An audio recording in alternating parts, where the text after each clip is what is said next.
10वीं पास बहू। काजल की शादी सुमित के साथ हो गई। काजल के माँ बाप का एक कार एक्सीडेंट में देहांत हो जाने की वजह से उसकी पढ़ाई 9th क्लास के बाद हो नहीं पाई, क्योंकि काजल को उसके मामा जी ने पाल पोस कर बड़ा किया था, लेकिन उसे पढ़ाया लिखाया नहीं।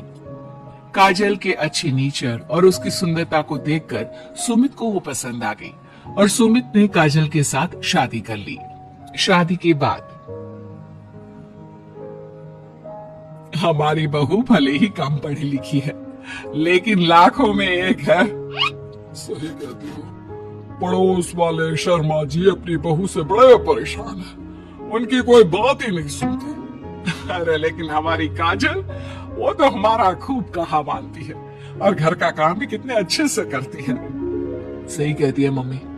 पहले मुझे भी लगता था आजकल के जमाने में सिर्फ 9th क्लास पास लड़की कुछ अजीब लगता है, लेकिन घर उसने कितने अच्छे से संभाल लिया है। अब बेटा, पढ़ाई तो वो अपनी परिस्थितियों की वजह से नहीं कर पाई, लेकिन बाकी काम तो अच्छा ही करती है। अच्छा मम्मी, शाम को मेरे ऑफिस के दोस्त और उसकी वाइफ घर पर आ रहे हैं काजल से मिलने के लिए। अरे ये तो बहुत अच्छी बात है बेटा, लेकर आओ तुम्हारे दोस्तों को। शाम के वक्त, काजल, ये मेरा दोस्त अजय है और ये उसकी पत्नी Sonali. Hello Kajal, how are you? Are you working somewhere? माफ करना जी, मैं आपकी बात समझ नहीं पाई।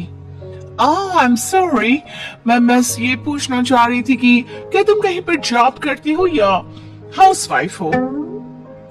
जॉब? आपका मतलब नौकरी ना, लेकिन वो मैं कैसे कर सकती हूँ? ये तुम्हारी वाइफ क्या कह रही है? क्या तुम अपनी वाइफ को जॉब नहीं करवाना चाहते? अरे नहीं नहीं दोस्त, वो बात नहीं है। एक्चुअली काजल सिर्फ 9th पास है ना, इसलिए। Oh my God! Are you serious? Sumit, आजकल के जमाने में और सिर्फ 9th पास? आजकल तो गांव की लड़कियां भी कॉलेज की पढ़ाई पूरी करती हैं। काजल, क्यों पढ़ाई नहीं की तुमने? बस मेरे सामने कुछ ऐसी प्रॉब्लम थी जिसकी वजह से मैं पढ़ाई नहीं कर पाई जी। सुमित को अपने दोस्तों के सामने बहुत अजीब लगता है कि सब लोग इतने पढ़े लिखे हैं और उसकी बीवी सिर्फ 9th पास है, लेकिन वो काजल को बहुत पसंद करता था, इसलिए वो काजल से कुछ नहीं कहता। लगता है इनको इनके दोस्त के सामने बहुत अपमान जैसा महसूस हो रहा है। मुझे आगे की पढ़ाई करनी चाहिए, कम से कम 10वीं पास करना तो बहुत जरूरी लगता है। अगले दिन, मम्मी जी, मुझे आपसे कुछ जरूरी बात करनी थी जी।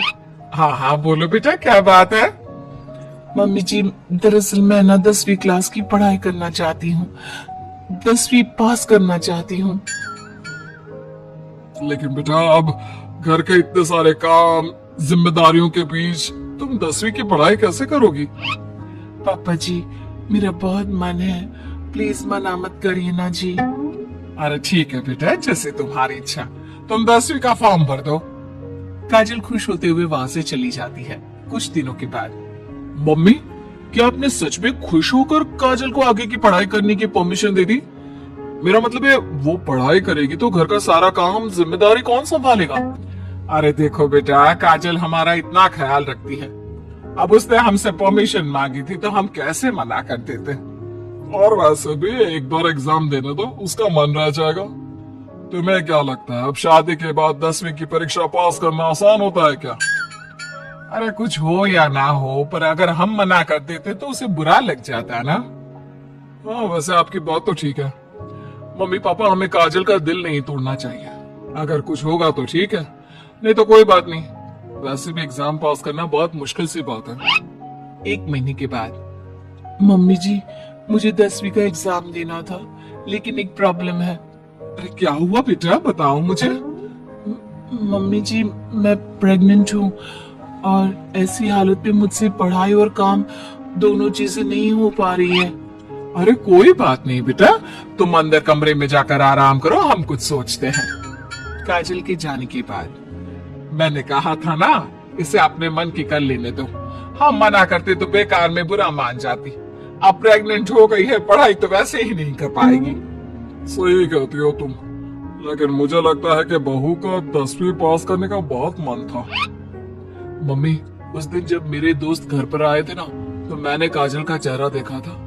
वो बहुत उदास हो गई थी। शायद उन लोगों के सामने खुद को काफी नीचा महसूस कर रही थी। अरे लेकिन बेटा, हमने तो परमिशन भी दे दी ना। अब प्रेगनेंसी और घर की जिम्मेदारियों के चलते कैसे सबको संभालेगी?